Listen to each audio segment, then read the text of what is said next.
eres nuestra esperanza. Tú eres nuestra esperanza, Señor. Tú eres el alfarero, Señor, que aunque la vasija se haya echado a perder, tú la puedes hacer nueva, Señor.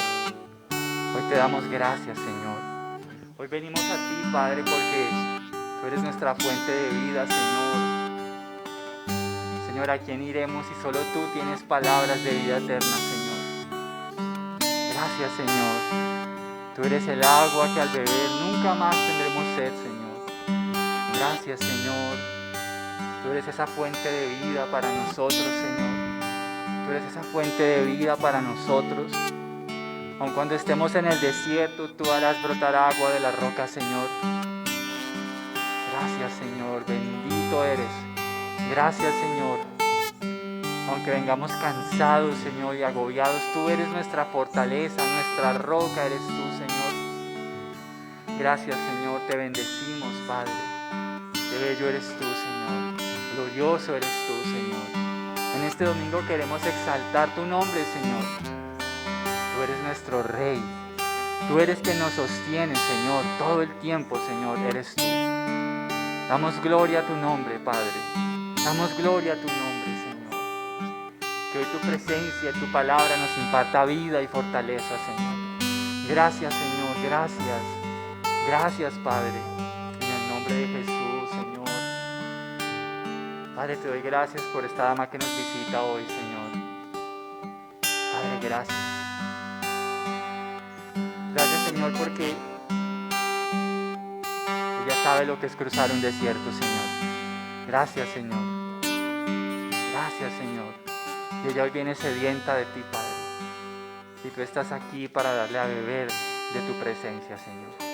Gracias, Señor. Gracias por ella, Señor. Y gracias por todos los que estamos aquí, Padre. Gracias, Señor. Infúndenos nuevas fuerzas, Señor. Te lo suplicamos. Nuevas fuerzas, Señor. Te adoramos, te exaltamos, Señor. Padre, te pedimos hoy por nuestros hijos, Señor. Te pedimos por nuestros hijos. Señor, te suplicamos que los traigas a tus pies con lazos de amor y de misericordia, Señor. Tráelos, Señor. Por favor, tráelos.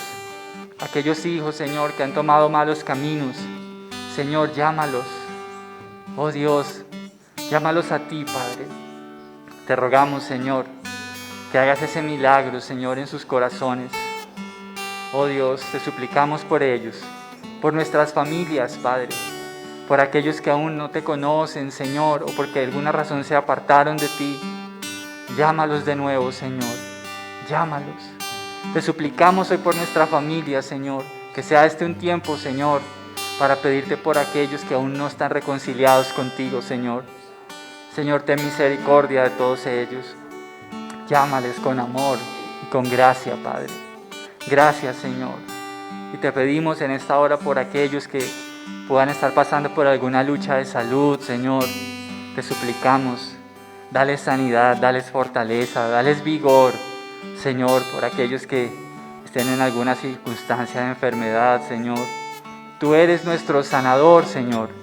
Fortalécelos, Señor, levántales. También en este día, Señor, te suplicamos por aquellos que están con alguna lucha emocional en sus almas, por alguno que esté luchando con la depresión, con la ansiedad, con la culpa, Señor. Tú eres nuestro sanador, Señor. Tú fuiste ungido, Señor, para sanar, fuiste ungido para libertad. Oh, Señor, sigue haciéndolo hoy, Señor.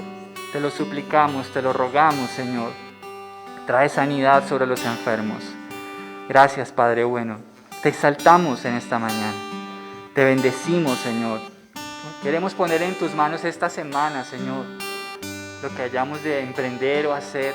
Queremos presentártelo, Padre bendito, y que sea tu bendición sobre la obra de nuestras manos, sobre nuestro entrar, sobre nuestro salir, sobre cada decisión que tomemos, sea tu dirección, sea tu palabra alumbrándonos como esa antorcha eterna, Señor. Guíanos, Señor. Padre, si hay alguna persona que tengamos que perdonar, ayúdanos a tomar esta decisión en obediencia. Si hay algún rencor que estemos guardando hasta el día de hoy, ayúdanos a despojarnos de ese peso, Señor, del rencor, de la ira, Señor.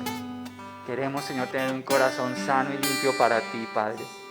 Ayúdanos a perdonar como tú nos perdonaste en Cristo, Señor. Gracias, Señor. Bendito sea tu nombre. Bendito sea tu nombre, Señor. Gracias, Padre Santo. Te exaltamos. Queremos pedirte hoy por nuestra nación, por Colombia. Bendice nuestra patria, Señor. Oramos por Colombia, oramos para que podamos vivir quieta y reposadamente, Señor. Bendice a nuestras autoridades, Señor, a los gobernantes. Bendice, Señor, a Bogotá, bendice a la alcaldesa, bendice a su gabinete, Señor. Bendice esta ciudad.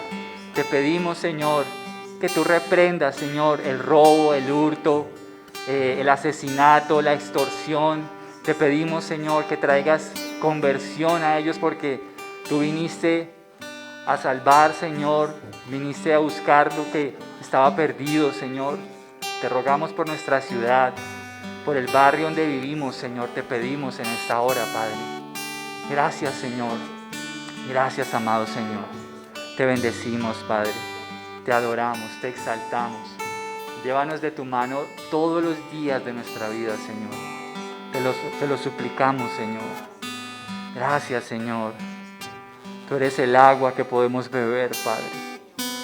Y estamos hoy reunidos en torno a ti, Señor. Que tú eres vida para nosotros.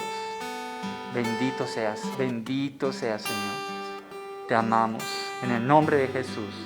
Amén y amén. Amén. Gloria a Dios. Damos un aplauso al Señor por su amor, por su bondad. Muy bien, bienvenidos todos. Qué alegría encontrarnos de nuevo, saludarnos de nuevo en este día domingo. Estamos muy contentos de poder congregarnos como familia, como hermanos en la fe. Qué bendición, así que les invito ahora que tomemos asiento, nos pongamos cómodos. Y mientras tanto, bueno, saludo a los que están también desde casa. Esperamos que todos se encuentren bien junto a sus seres queridos, que el Señor les bendiga. Esperamos que todo salga muy bien y también nuestra oración es por cada uno de ustedes. Bendiciones para todos los que están desde casa. Muy bien, rápidamente, hablemos de nuestros anuncios. Tenemos este próximo miércoles nuestra reunión habitual desde Facebook Live. Para los que quieran unirse, es el culto que tenemos entre semana. No lo hacemos presencial, pero lo hacemos desde Facebook. Quienes quieran unirse es a las 7 de la noche para que se conecten. Allí aprendemos también de la palabra de Dios. Y este jueves tenemos el grupo de estudio bíblico para los adultos. También es virtual, es a través de Google Meet. Es a las 6:30. Quienes quieran unirse, genial, no tiene ningún costo, solamente es el tiempo, que tengan una Biblia y estar disponibles en ese grupo que dura máximo 1 hora. Les cuento la dinámica. La dinámica es, estamos estudiando un texto de la Biblia, pero no es una prédica, estamos todos como haciéndole preguntas al texto, estamos hablando, si alguno tiene dudas las expone, tratamos de aclararlas, y al final estamos orando por nuestras peticiones. Al final oramos por nuestras peticiones. Es un espacio bien bonito donde cada 15 días nos encontramos y podemos compartir. ¿Listo? Entonces, quien quiera unirse, genial. Muy bien, mis hermanos, vamos a ir entonces al libro de Hechos y vamos a continuar con nuestra serie del libro de Hechos. Hechos capítulo 17. Hechos 17. Y vamos a estar hoy en los versículos 1 al 4. Hechos 17, versos 1 al 4. Entonces vamos a leer. Dice la Escritura: Más tarde Pablo y Silas pasaron por las ciudades de Anfípolis y Apolonia y llegaron a Tesalónica, donde había una sinagoga judía. Como era su costumbre, Pablo fue al servicio de la sinagoga y durante 3 días de descanso seguidos usó las Escrituras para razonar con la gente. Explicó las profecías y demostró que el Mesías tenía que sufrir y resucitar de los muertos. Decía: este Jesús de quien les hablo es el Mesías. Algunos judíos que escuchaban fueron persuadidos y se unieron a Pablo y a Silas, junto con muchos hombres griegos temerosos de Dios y un gran número de mujeres prominentes. Señor, damos gracias a ti por esta palabra. Señor, te suplico que abras nuestro entendimiento y que podamos, Señor, hoy aprender todo lo que tú nos quieres hablar a través de estos 4 versículos, Señor. Gracias, Señor, por tu palabra. Permite que seamos ese huerto fértil donde tu palabra da fruto al 100%. Te amamos y te pido, por favor, que me uses en este día, Señor. En el nombre de Jesús. Amén y amén.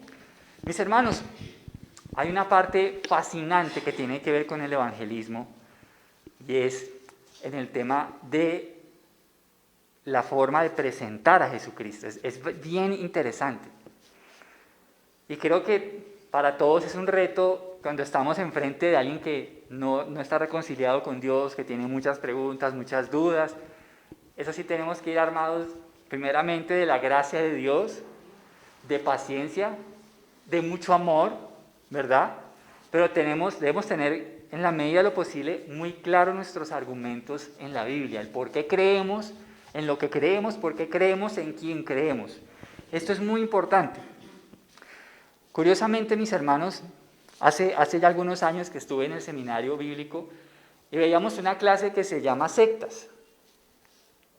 Y una de las cosas que en lo particular a mí me impresionó de esta clase es que cuando veíamos las diferentes sectas que existen en el día de hoy, el punto neurálgico es ¿quién es Jesucristo?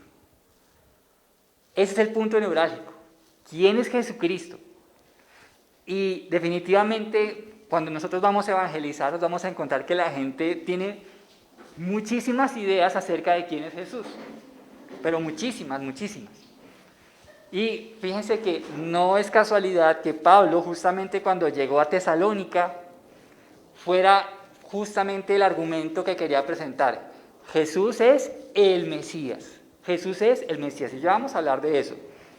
Hoy un día tú puedes ver profesiones de fe de algunas corrientes religiosas que inclusive tienen a Jesús en su liturgia. Ellos nombran a Jesús y hablan de Jesús, pero hay una gran distancia entre el Jesús que se profesa y el Jesús de la Biblia. Entonces, eso es como, yo recuerdo hace algunos años que de chistoso me puse a comprar una colonia de estas de en la calle. Y la compré y me la apliqué y dije, uy, huele rico. Pero no es lo mismo que una original. Por unos minutos, sabroso, pero ya después dejé de percibir la fragancia de la colonia que me gustaba. Mis hermanos, el Jesucristo bíblico es precioso, es glorioso, pero a veces el Jesucristo que se nos muestra es un Jesucristo muy diluido y muy distante del Jesús de la Biblia. Mis hermanos, algunas corrientes, hablemos, con respeto, no con ánimo de ofender, por ejemplo, los mormones, los testigos de Jehová. Usted estudia a detalle lo que ellos piensan de Jesucristo y uno se rasca la cabeza y uno dice, pero ¿de dónde sacan todas estas cosas? ¿Sí? Algunos dicen que Jesús es hermano de Satanás, imagínense. Algunos dicen que Jesús no fue Dios, sino que fue un profeta.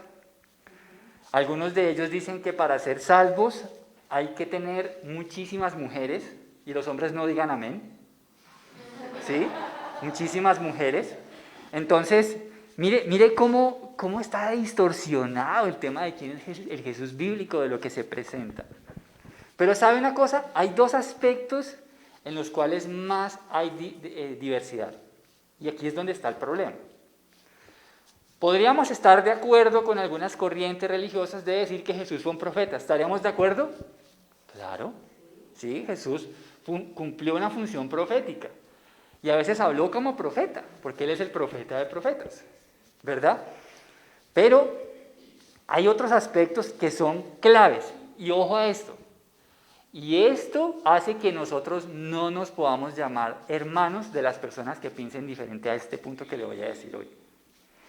No todo el que dice creer en Dios es nuestro hermano, y déjeme le voy a explicar por qué. Porque hay puntos que no son negociables. Por ejemplo, que Jesús es Dios. Y ese es un punto que no es negociable. Si hay una corriente religiosa donde Jesús no es Dios, no puede ser llamado hermano. Porque ese es un punto que es básico e importante en la fe cristiana. Jesús es Dios, Dios hecho carne. Y así lo muestra la Biblia claramente. Algún día me puse de chistoso. Estaba yo saliendo a hacer una diligencia y vi dos hermanas, no hermanas en la fe, sino ellas hermanas, profesaban ser testigos de Jehová. Entonces me abordaron a evangelizarme. Yo con mucho amor, porque miren, una de las cosas en las que debemos tener cuidado es no humillar a la gente. Se trata de hablar la verdad con amor, ¿sí? Entonces, hablando con ellas, yo les dejé que me hablaran y me decían, sí, mire, el reino de Dios ya está aquí, porque dicen que el reino de Dios ya está acá, el reino de Dios ya está aquí, y entonces hay que hacer esto, que lo otro, listo. Entonces yo le dije, ¿tiene su Biblia ahí? Me dijo, sí. Y le pregunté, dígame para usted, ¿quién es Jesús? No, Jesús es un gran profeta. Le dije, listo, por favor, ahora me su Biblia en Juan capítulo 1. Entonces, claro, ella ya se dio cuenta que pues, de alguna manera yo conocía la palabra. Y empezó a leer, y usted se va a sorprender con lo que dice Juan 1 en la versión de ellos. La versión nuestra dice que en el principio era el verbo, y el verbo era con Dios, y el verbo era Dios. Pero en la Biblia de ellos dice, en el principio era el verbo, y el verbo era un Dios con D minúscula.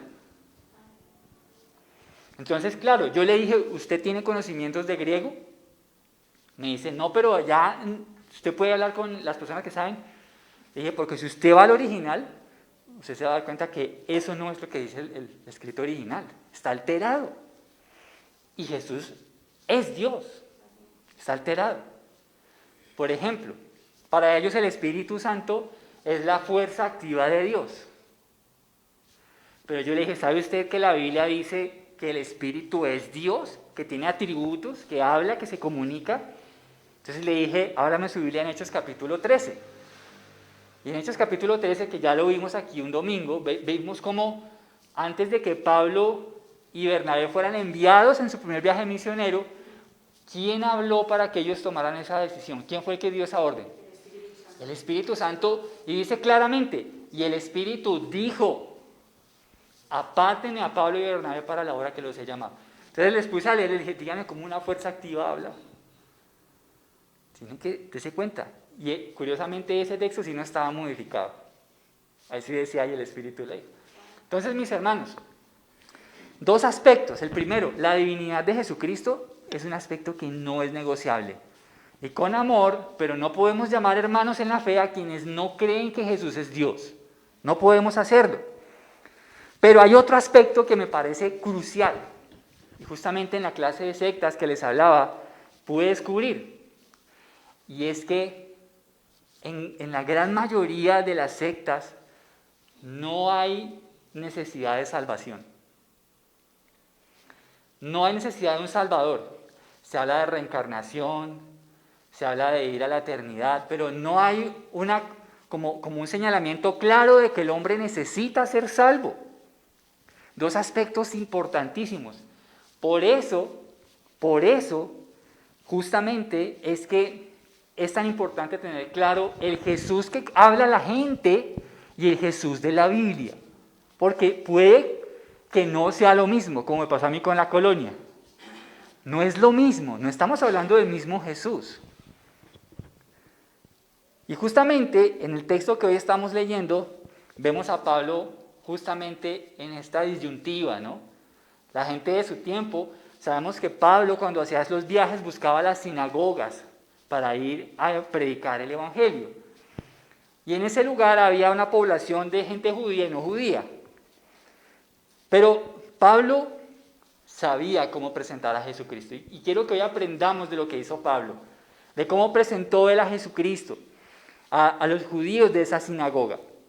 Tengamos en cuenta que ya el paso de Pablo por Filipos terminó. Ya lo vimos en el capítulo 16. Pasaron muchas cosas en ese capítulo 16, en su paso por Filipos, pero ahora llega a Tesalónica.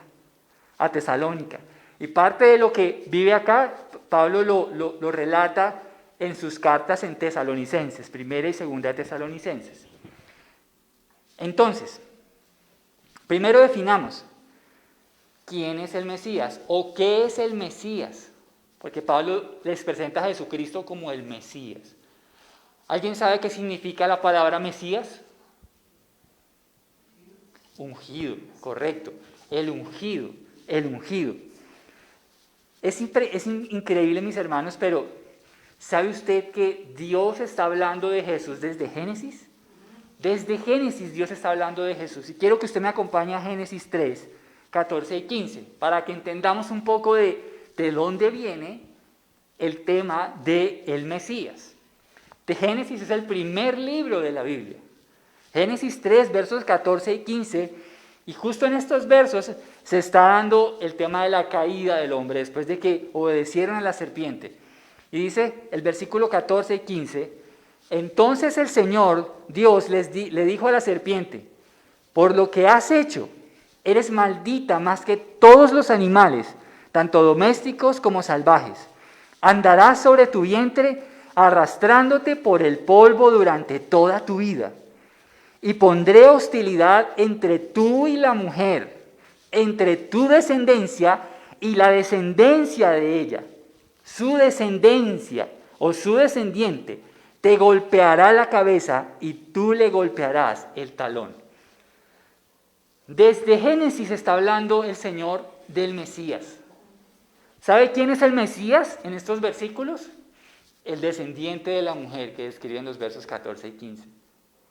Desde ahí está hablando Dios de su Hijo Jesús. Es increíble, pero algunos dicen, pero ¿por qué Dios fue tan severo con el pecado? Y yo digo, por el contrario, Dios fue demasiado generoso. Recién había caído el hombre y ya estaba hablando de su Hijo como Salvador. Recién había caído. Ahora, Dios anunció que habría una batalla entre la descendencia de la serpiente y la descendencia de la mujer. Una batalla. Pero mire que hay un detalle muy curioso en estos versos, y es que no nos habla del padre terrenal de ese descendiente. O sea que aquí hay otro detalle, y es que Génesis nos habla del nacimiento virginal de Jesús. Desde Génesis nos está hablando Dios del nacimiento virginal de Jesús, porque no está hablando de su padre, dice que es la descendencia de ella, de ella. Y bueno, sabemos que aunque el Mesías sería herido, Él le aplastaría la cabeza teniendo una victoria contundente sobre ella. Contundente. Entonces, ¿quién es el Mesías? El Mesías, empezamos a ver que es el ungido de Dios. Y fue anunciado por el Señor desde Génesis. Desde Génesis. Hay otro texto que dice que Él había sido predestinado para ser sacrificado por el mundo. Algunos dicen, pero Dios sabía que el hombre iba a caer, sí. Y por eso Dios predestinó a su Hijo antes de la caída. Eso estaba todo preparado. Miren, vamos ahora a Isaías 61, 1 y 2. Todo esto es para que entendamos un poquitico de quién es el Mesías. Y ya vamos a entrar de lleno al texto de Hechos. Isaías 61, 1 al 2 dice lo siguiente. El Espíritu del Señor soberano está sobre mí, porque el Señor me ha, ¿qué dice ahí? Ungido, o sea, estamos hablando del Mesías, el ungido. El Señor me ha ungido para llevar buenas noticias a los pobres.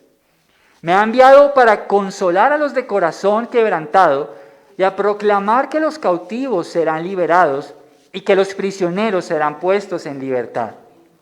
Él me ha enviado para anunciar a los que se lamentan que ha llegado el tiempo del favor del Señor, junto con el día de la ira de Dios contra sus enemigos. Entonces, esto es una profecía del Mesías, porque el Mesías era un ungido por Dios, un ungido por el Espíritu Santo. Y curiosamente, Isa, tú quédate ahí porfa en ese versículo, no vas a poner el que sigue, pero sí quiero que la iglesia me acompañe a este texto, Lucas 4, 16, 21. Y quiero que miremos algo que es súper interesante. Lucas 4, 16, 21. Resulta que Jesús ya estaba aquí en la tierra y había empezado su ministerio. Y miren lo que hace Jesús. Lucas 4, 16, 21. Dice, cuando llegó a Nazaret, la aldea donde creció, fue como de costumbre a la sinagoga el día de descanso y se puso de pie para leer las Escrituras. Y ojo lo que sigue. ¿Le dieron a leer el rollo de qué profeta? O sea, iba a leer el rollo del profeta que acabamos de leer. Y dice, Jesús lo desenrolló y encontró el lugar donde está escrito lo siguiente. Ojo a este detalle, no se pierda ninguno. Abro comillas, el Espíritu del Señor está sobre mí, porque me ha ungido para llevar la buena noticia a los pobres. Me ha enviado a proclamar que los cautivos serán liberados, que los ciegos verán, que los oprimidos serán puestos en libertad y que ha llegado el tiempo del favor del Señor. Mire lo que hace Jesús. Dice, lo enrolló de nuevo, se lo entregó al ayudante y se sentó. Todas las miradas en la sinagoga se fijaron en él. Después Jesús comenzó a hablarles, la escritura que acaban de oír se ha cumplido en este día. Mire qué interesante. ¿Qué está diciendo Jesús? Que Él es, ¿quién? El ungido. Él está diciendo, hoy se ha cumplido. Delante de sus ojos esta escritura. Él mismo está diciendo que Él es el Mesías. Pero quiero que note un detalle, por eso le pedí a Isabela que se quedara en el Isaías 61. Si usted mira lo que Jesús lee, usted va a encontrar una pequeña diferencia. ¿Alguien la descubrió? Porque Jesús leyó el texto de Isaías 61, pero hubo algo que él no leyó. Fíjese que Jesús llega hasta este punto. Dice, pasa al siguiente, Isa. Hasta ahí. Él dice, Él me ha enviado para esto, ¿no? Pero dice, anunciar a los que se lamentan que ha llegado el tiempo del favor del Señor. Y Él para ahí. ¿Qué le faltó? Junto. Qué importante ese detalle, iglesia. ¿Por qué no lo leyó? Porque aún no ha llegado el día de la ira de Dios contra sus enemigos. Para nosotros creemos en el rapto y en la segunda venida. Por lo menos eso es lo que nosotros creemos. Respetamos y amamos a los que piensen diferente. O sea, eso no es una doctrina esencial de la Biblia. Hay algunos que dicen que no va a haber rapto, que solo segunda venida. Bueno, todo eso es un tema que de pronto después lo podemos hablar. Pero quiero que note justo este detalle. Jesús cuando abre el rollo no lee el día de la venganza. ¿Por qué? Porque nosotros creemos que a la luz de la palabra y como la podemos interpretar, creemos que la primera venida de Jesús se cumplió todo esto, hasta antes del día de su venganza. Creemos que eso se cumplió todo, que Él vino a poner su vida, que como cordero fue llevado al matadero, creemos que Él vino a hablar de la gracia de Dios, creemos que Él vino como cordero, pero también creemos que en su segunda venida, esto es lo que vamos a ver. La venganza y la ira de Dios contra sus enemigos. Nosotros creemos en eso. Ahora, los que piensan diferente, respetamos. Y a veces es interesante dialogar y conocer por qué es interesante. Pero mis hermanos, notemos un detalle. Primero, Jesús dice que Él es de quien habla Isaías. Él dice, hoy se ha cumplido esta escritura delante de ustedes. Hasta ahí iba todo bien. Él cierra el rollo, pero no lee la parte de la venganza. Ahora, volvamos a Hechos nuevamente y ahora sí nos vamos a quedar ahí, en el texto que leímos inicialmente, Hechos 17. Y vamos a mirar algunos detalles. ¿A dónde fue Pablo durante 3 días de reposo? ¿A dónde fue? A otras ciudades. Ok, ¿y qué lugar visitaba en esos días de reposo con frecuencia? La sinagoga. La sinagoga. Pablo iba a la sinagoga, fue durante 3 fines de semana y seguramente él tuvo la oportunidad de poder compartir, de expresar la palabra de Dios. Ahora, mire un detalle importante. Pablo, siendo todo un apóstol del Señor, no dejaba de ir a buscar la palabra de Dios. Ese no es el mensaje de hoy, pero es importante decirlo. Pablo buscaba a Dios. Pablo se congregaba, Pablo buscaba de Dios, porque es importante. Ahora, ¿qué hizo Pablo durante esos días? Según el versículo 2.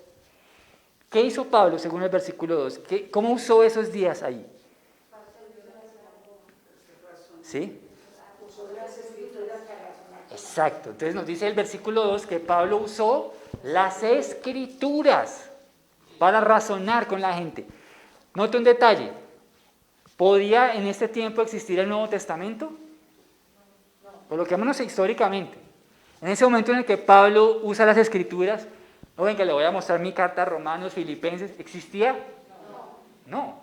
Entonces, ¿a qué texto se tuvo que remitir él probablemente para presentar a Cristo en las escrituras? Isaías, y podríamos decir que básicamente en profecías del Antiguo Testamento. ¿Sí? Entonces, mire qué importante, porque Pablo pues era una persona muy pila para presentar a Jesús. Pero era a los judíos en la sinagoga, les dijo, chicos, vamos a hacer una cosa, vamos a la Biblia. Porque ellos consideran que la Torá y todo lo que era el Antiguo Testamento es palabra de Dios. Entonces él dijo, ábrame su Biblia. Y les vamos a hablar de quién es Jesucristo de acuerdo a los profetas del Antiguo Testamento. Los profetas que todos los judíos saben que hablaron inspirados por Dios, de esas profecías es que quiero que hablemos. Entonces, Pablo quiso demostrar un aspecto. ¿Qué aspecto quiso demostrar Pablo en el versículo 3? ¿Quién me ayuda? Porque ahí lo dice.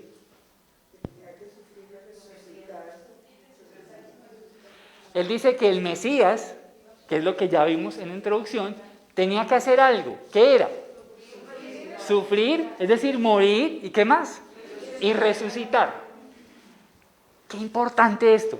Y ya me voy a explicar. ¿Por qué era importante que Pablo demostrara que el Mesías tenía que sufrir y resucitar?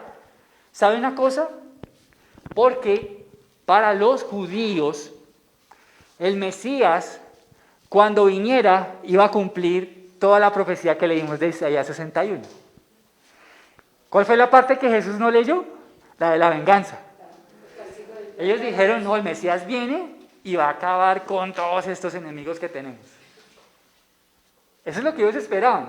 No, Él viene, nos va a restaurar, va a sacar a los romanos, va a sacar a toda esta gente que nos tiene invadida, que no nos deja vivir como nación. Y eso es lo que Él va a hacer. Pero ellos no esperaban algo, y era que Jesús viniera a hacer algo aún mucho más importante que quitar sus enemigos. Ellos tenían una concepción parcial del Mesías. Y ustedes saben, inclusive lo voy a leer, pero si quieren no lo busque. Voy a citar Hechos 1, 6 al 7. Antes de que Jesús ascendiera al cielo, que Dios el Padre lo llevara, los discípulos le preguntan, y esto nos deja ver que en la conciencia de los judíos de esa época había una expectativa. Miren, se las voy a leer, Hechos 1, 6, 7. Así que mientras los apóstoles estaban con Jesús, le preguntaron con insistencia, Señor, ¿ha llegado ya el tiempo de que liberes a Israel y restaures nuestro reino? ¿Se da cuenta que había una inquietud en la conciencia de los judíos de esa época de que quitara la ocupación y que ellos pudieran ser libres como nación? Ellos lo tenían, inclusive los discípulos. Y Jesús les dice, Él les contestó, solo el Padre tiene la autoridad para fijar esas fechas y tiempos, y a ustedes no les corresponde saberlo. Diría un colombiano, ¿a usted qué le importa? Usted preocúpese por lo más importante. ¿Sí? No, yo creo que Jesús no hubiera hecho eso. Jesús es un caballero. Pero mire, el Mesías prometido no solamente se ocupará de ese aspecto, porque sin duda alguna sí lo va a hacer. Jesús sí lo va a hacer. Pero eso va a suceder en los tiempos del fin. Algún día sería chévere que pudiéramos hablar de esos temas. Pero eso va a suceder en los tiempos del fin. Dios tenía un plan mucho más importante que quitar los enemigos. ¿Y sabe qué era? Tratar con el pecado de ellos. Y con el pecado de la humanidad. Eso era mucho más importante que la ocupación. Así que Dios tenía un plan mucho más allá. Por eso algunos judíos decían, pero ¿cómo que Jesús, nuestro Mesías, ese que murió en la cruz? No, nosotros estamos esperando otro. Uno que venga y acabe con todos nuestros enemigos. Imagínense. Qué importante, y fue algo que ignoraron. Y es que para que Jesús nos pueda considerar de su nación y de su pueblo, primero necesita redimirnos de nuestro pecado. Primero se necesita eso. Por eso, ¿se acuerda lo que Jesús le dijo a Nicodemo en Juan capítulo 3? Le dijo, nadie puede ver el reino de Dios a no ser que nazca de nuevo. Si se da cuenta, no es un tema solamente de nacionalidad. No es que usted, pues, nuestro Mesías, usted va a acabar con sus enemigos. Hay algo mucho más importante que eso, nacer de nuevo. Nacer de nuevo. A través de la muerte, Jesús pagaría la condena de los suyos. A través de la resurrección se confirmaría su victoria sobre la muerte. La resurrección de Cristo es una victoria contundente sobre la muerte. A través de la muerte de Jesús se demuestra que Dios desaprueba el pecado. Cuando usted mira la cruz y mira el trato que el Padre le dio al Hijo, usted puede ver que Dios desaprueba el pecado. A Dios no le agrada el pecado, Dios desaprueba el pecado. Y la muestra está en lo que pasó con Jesús. Usted mira la cruz y se va a dar cuenta de lo que Dios piensa del pecado. Pero a través de la resurrección se demuestra que Dios aprobó la obra de Cristo en la cruz del Calvario. ¿Cómo sabemos que Jesús es quien dijo ser? Porque fue resucitado de los muertos y está sentado a la diestra del Padre, porque a Dios le agradó la obra que Él hizo. La muerte y la resurrección del Mesías nos demuestra que el plan de Dios, antes de que alguien quiera aspirar al reino, es imprescindible que resuelva su deuda de pecado y que busque a Jesús como Salvador. Ahora, dígame qué usó el apóstol Pablo para demostrar que Jesús es el Mesías, según estos versos que leímos de Hechos. ¿Qué utilizó? ¿Un testimonio? Cuénteme. ¿Qué vemos ahí? La Escritura. La Escritura. Pablo usó la Escritura para demostrar que Jesús es el Mesías. ¿Usted se imagina que nosotros estemos confiando que Jesús sea el Mesías si no lo fuera? Pero la Biblia nos da evidencias claras para poder tener la absoluta certeza de que Él es el Mesías. Mire, Pablo usó las profecías bíblicas. Y quiero que veamos una de ellas. No estoy seguro que Pablo haya usado la que hoy voy a mostrarles. Pero la Biblia dice que usó las profecías. Es decir, que pudo haber citado esto. ¿Usted se acuerda que en uno de los capítulos que vimos de Hechos, creo que fue Hechos capítulo 9, nos habla del eunuco que venía en su carruaje y él venía leyendo un texto? ¿Y se acuerda cuál era? Isaías. Y venía leyendo Isaías, curiosamente. Y él le pregunta a Felipe, bueno, ¿de quién habla? ¿De él o de otro? Entonces Felipe va y le explica. Entonces, miren que sí había es decir, en ese tiempo Dios demandaba que sus siervos usaran la Escritura para probar que Jesús es el Mesías. ¿Se acuerda lo que pasó en el camino de Maús? Cuando Jesús cambió de forma y sus discípulos no lo reconocían, ¿lo recuerda? Y entonces ellos van y va escuchando la conversación de sus discípulos y los discípulos dicen, no, sí sabe lo que pasó, y le hablan a Jesús como si fuera un extraño. No, pues que Jesús vino, pero Él dijo que hoy debía resucitar y ya hoy es el tercer día y nada. Estamos preocupados. Entonces Jesús les dice, vengan y hablamos. Y les expone las Escrituras. Les habla, esto era necesario que aconteciera, que el Mesías muriera y fuera resucitado. Él les explica todo con la Biblia. ¿Usted se imagina uno sentarse con Jesús y que Él le explique en la Biblia? Uf, qué tremendo eso. Pues mis hermanos, Pablo usó la Biblia también. Y vamos a ir a Isaías 53. Quiero que veamos algunos aspectos de lo que nos habla la profecía acerca del Mesías. Isaías 53. Hay una polémica frente a este libro, ante este capítulo, perdón. Y me puse a investigar y les voy a contar. Resulta que algunos creyentes dicen que los judíos no citan o no tienen este capítulo en su Biblia. Sí, algunos dicen que no, que ellos no lo tienen ahí porque a ellos les parece ofensivo, ¿sí?, pensar que su Mesías era un siervo sufriente. Bueno, me puse a investigar el tema y la verdad no es tan cierto eso. Investigué y vi videos de varios rabinos que dicen, no, mire, y abren Aquí está el capítulo. O sea, quien diga eso está mintiendo. Pero ellos sí tienen una percepción diferente de ese capítulo. Ellos dicen que el siervo sufriente, que ya lo vamos a ver, que escribe Isaías 53, no es Jesús, sino es el pueblo de Israel. Ellos dicen que el siervo sufriente es el pueblo de Israel, ¿sí? Pero bueno, no es cierto. Inclusive quería mostrarles un video, pero pues quería hacer esa aclaración. Se los mandaré por el grupo de WhatsApp para que lo vean. Hay un joven que está en las calles de Jerusalén, pero lo cierto es que él les dice, lea conmigo este capítulo de la Biblia. Y ellos lo leen y como que se impactan y dicen, ¿usted lo había leído? Y entrevista a varios judíos y ellos dicen, no, nunca me han enseñado ese capítulo. Y él dice, ¿usted sí sabe que hubo una persona que cumple todas estas cosas? Y ellos se sorprenden de ver lo similar que habla de Jesús. Pero bueno, yo se los envío para que lo mire cada uno porque saque sus conclusiones. Ahora, en el versículo 1-2 de Isaías 53, vamos a leerlo. Dice, ¿quién ha creído nuestro mensaje? ¿A quién se ha revelado el Señor? ¿A quién ha revelado el Señor, su brazo poderoso? Mi siervo creció en la presencia del Señor como un tierno brote verde, como raíz en tierra seca. Los versos 1 y 2 llaman a esa persona como un siervo.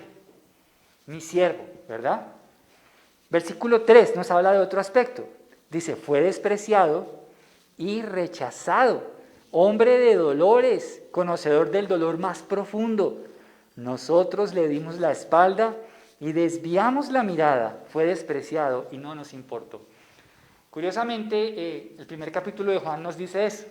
Dice que a los suyos vino y los suyos no le recibieron. Dice, pero a los que les recibieron les dio potestad de ser hechos hijos de Dios.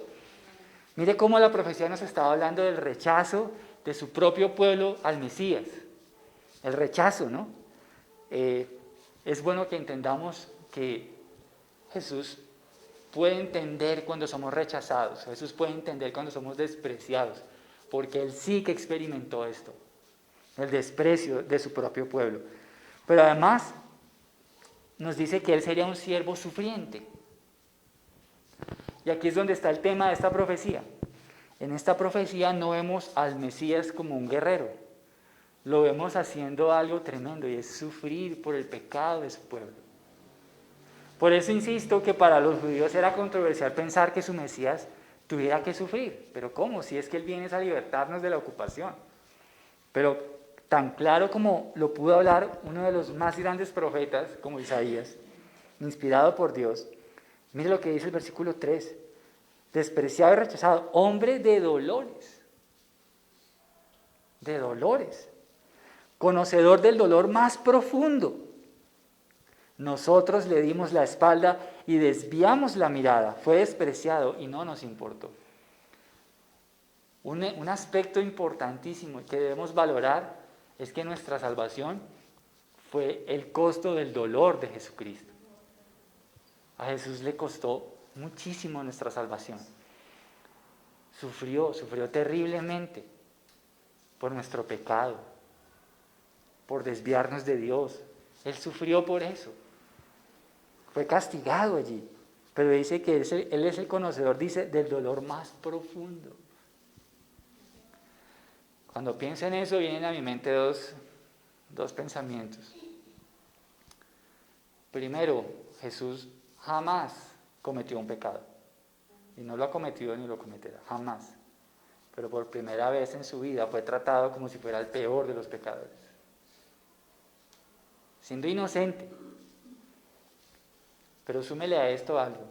Y es que Jesús sufre algo que nunca había sufrido. Y era que su padre le diera la espalda. Recuerda que él dice, Padre, ¿por qué me has desamparado? Yo creo que para mí ese es el dolor más profundo que experimentó Jesús. Porque él como hombre sufrió, claro, y sufrió una muerte horrenda, terrible. Pero creo que lo que más le dolió a él fue el que su padre le diera la espalda. Eso fue lo que creo que más le dolió a nuestro Señor. Y nuestro Mesías es un siervo sufriente. Nuestra salvación le costó dolor a Jesús. Le costó dolor. Por eso el pecado debe ser visto de esa manera. El pecado fue lo que llevó a nuestro Señor a sufrir el dolor más terrible que pudo sufrir un ser humano, nuestro pecado. Y creo que Pablo tuvo que haber usado esto. Y dice en el versículo 5, mire lo que dice el versículo 5. Dice, pero Él fue traspasado por nuestras rebeliones y aplastado por nuestros pecados. Fue golpeado para que nosotros estuviéramos en paz. Fue azotado para que pudiéramos ser sanados.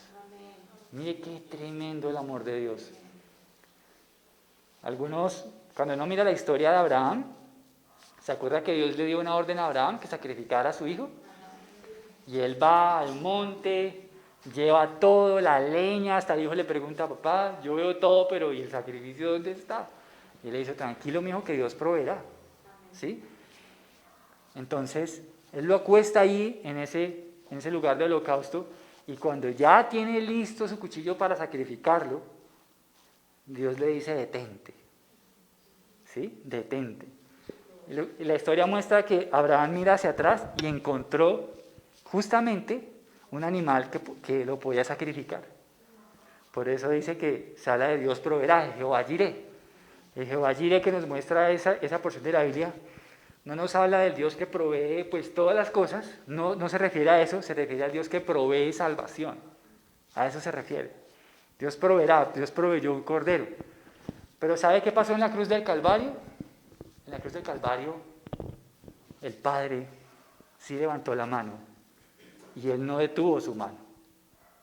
Él castigó a Jesús con todo. Con todo.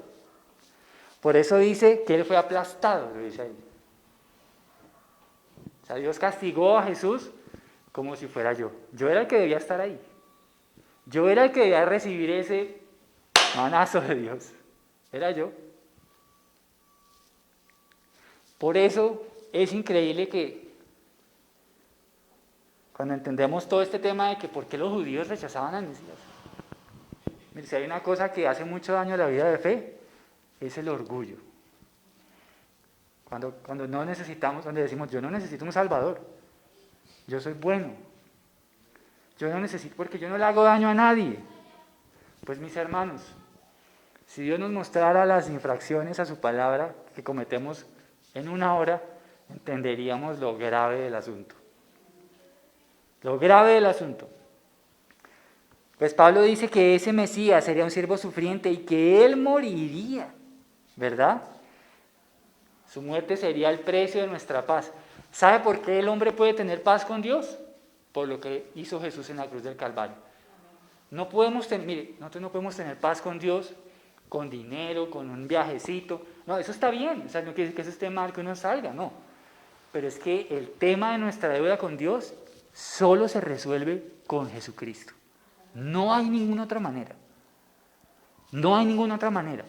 A veces queremos acallar la culpa, los vacíos, el extravío con cosas ahí de por encimita. Pero como lo cantábamos hoy, Jesucristo basta. Solo Él basta. Solo Él basta, no nadie más. Y dice, mire lo que dice el versículo 7 y 9. Vamos a saltar del 7 y luego saltamos al 9. Dice, fue oprimido y tratado con crueldad. Sin embargo, no dijo ni una sola palabra. Como cordero fue llevado al matadero y como oveja en silencio ante sus trasquiladores, no abrió su boca. ¿Se acuerda? Que una de las cosas que le impactaba a las personas romanas de esa época era que Jesús no hablaba. Él enmudeció. Él prefirió callar, guardar silencio y pasar ese momento tan duro dándole honra a Dios, guardando silencio. Y salta el 9. Él no había hecho nada malo y jamás había engañado a nadie, pero fue enterrado como un criminal, fue puesto en la tumba de un hombre rico. Uf, qué tremendo. ¿Sabe una cosa? La Biblia habla claramente que el Mesías tenía que morir. Y eso es lo que Pablo dice, que él demostró por las Escrituras que el Mesías debía morir. Y aquí las profecías, ¿Sabe cuántos años atrás escribió esto antes de que Pablo se lo dijera a ellos? Probablemente unos 500 años. Pero claramente con lujo de detalles nos dice que el Mesías debía morir. El Mesías sería un siervo sufriente. ¿Usted se acuerda en la tumba de quién fue enterrado Jesús? José de Arimatea, un hombre rico. ¿Y qué dice acá? Fue puesto en la tumba de un hombre rico. Miren, es que son detalles, pero demasiado específicos. Y entonces, mire la resurrección, porque también lo habla Isaías 53. Lea conmigo versículos 10 al 12. Y ahí nos habla de ese siervo resucitado. Dice, formaba parte del buen plan del Señor aplastarlo y causarle dolor. Sin embargo, cuando su vida sea entregada en ofrenda por el pecado, tendrá muchos descendientes. Disfrutará de una larga, ¿qué dice ahí? Ay, mire. Ya nos habla de resurrección. Y en sus manos el buen plan del Señor prosperará. Cuando vea todo lo que se logró mediante su angustia, quedará satisfecho y a causa de lo que sufrió, mi siervo justo hará posible que muchos sean contados entre los justos, porque él cargará con todos los pecados de ellos. Y yo le rendiré los honores de un soldado victorioso, porque se expuso a la muerte, fue contado entre los rebeldes, cargó con los pecados de muchos e intercedió por los transgresores. Para que esta persona reciba sus honores tenía que volver a la vida. Isaías 53 no lo describe. Ahora, como les dije, yo no estoy seguro de que Pablo haya escogido Isaías 53, pero yo creo que es muy probable. Podemos decir que es una hipótesis. Pero ¿sabe que este no es el único libro que habla con lujo de detalles? Miren, para los que quieran seguir investigando sobre este tema, porque el tiempo no nos da, lea el Salmo 22 y el Salmo 16. Y usted va a encontrar cosas impresionantes. Usted dice, es que Jesús está aquí en los Salmos. Aquí está en la crucifixión, es muy claro. Ahora, como lo dijimos antes, el problema principal de la humanidad no es su condición ni política ni social. Su principal problema es su condición espiritual. Ese es el problema principal. El hombre está muerto espiritualmente y por eso el Mesías, nuestro Señor Jesucristo, vino para hacernos conscientes de nuestra condición. Jesús vino a justificarnos mediante su muerte en la cruz. Así los que creen en Él son hechos justos delante de Dios su Padre. El propósito del Mesías sufriente fue que por medio de su sufrimiento muchos pudieran ser perdonados y tener la esperanza del reino de Dios. Ahora, volvamos a Hechos 17, perdón. ¿Qué conclusión quería Pablo que llegaran los oyentes cuando Pablo expusiera las Escrituras? El versículo 3, él quería llegar a un propósito. ¿Cuál era según el versículo 3? Dice, explicó las profecías y demostró, miren lo que dice, demostró que el Mesías tenía que sufrir y resucitar de los muertos. Decía, este Jesús de quien les hablo es el Mesías. ¿Sabe una cosa? En el libro de Daniel, capítulo 9, habla clarito que cuando Daniel profetizó lo que está en el capítulo 9, habla del Mesías y dice que ese siervo iba a morir. Y esa profecía se cumplió y dice que ese siervo moriría antes de que el templo fuera derribado. Y el templo de la época de Daniel fue justamente derribado después de la muerte de Jesucristo. ¿Sí? Entonces no puede haber un Mesías que encaje con esa descripción de que Jesús muriera en ese tiempo. No puede haber otro. Porque Jesús muere, y usted sabe que después vino en el año 70 todo lo que sucedió con el Imperio Romano. Así que mis hermanos, no puede haber otro Mesías. Jesús es el Mesías que Dios prometió. Es el Mesías. Ahora, pregunto, ¿qué nos dice el versículo 4 que pasó con las personas que escucharon lo que Pablo les enseñó? Dice, algunos judíos que escuchaban fueron persuadidos y se unieron a Pablo y a Silas. Junto con muchos hombres griegos temerosos de Dios, y un gran número de mujeres prominentes. Qué chévere lo que hizo Pablo. Pablo presentó a Jesús en las Escrituras. Y nos habla aquí que mucha gente se unió, creyó, porque fue claro lo que Pablo les explicó en las profecías. Ahora, mis hermanos, ¿qué pasará con lo que falta de esa profecía de Isaías? ¿Se acuerda? Que dice que va a haber el día de la venganza de Dios. Eso usted lo va a descubrir, mire, lea Apocalipsis, y ahí está claro. Ahí se ve todo lo que es el día de la venganza del Señor, ahí está. Y habla de su segunda venida, habla de la gran tribulación, todo lo que sucede ahí es lo que es catalogado como el día de la ira de Dios. Es todo lo que está descrito ahí. Y para terminar, mis hermanos, hoy debemos ser conscientes que ante los ojos de Dios nuestra mayor necesidad es la salvación. Esa es la mayor necesidad ante los ojos de Dios. Miren, todo lo demás Él lo puede proveer. Por eso Mateo 6:33 dice, busquen primeramente el reino de Dios y su justicia, y todas estas cosas les serán añadidas. Es decir, lo que necesitamos, no lo que queremos. Ojo que hay una gran diferencia con eso, ¿no? Dios proveerá lo que necesitamos, no siempre es lo que queremos, ¿ok? Pero la necesidad más grande que tiene el ser humano es la salvación. ¿Se acuerda lo que Jesús hizo con el paralítico? Que sus amigos lo metieron por el techo, ¿se acuerda? Que Jesús lo vio y le dijo, hijo, tus pecados son perdonados. Fue lo primero que le dijo. Y la gente decía, oiga, pero ¿quién es este para perdonar pecados? ¿Cómo así? Dice, bueno, para que sepan que el Hijo del Hombre tiene potestad para perdonar pecados, ahora sí le digo al paralítico, levántate y anda. La prioridad más importante para Dios es su alma, querido hermano, su alma, su salvación. Si usted hoy muriera, ¿a dónde iría? Pregúntese eso. Pregúntese eso en un momento en el que usted esté consciente de lo que está pensando. ¿A dónde iría su alma si hoy el Señor lo llamara a cuentas?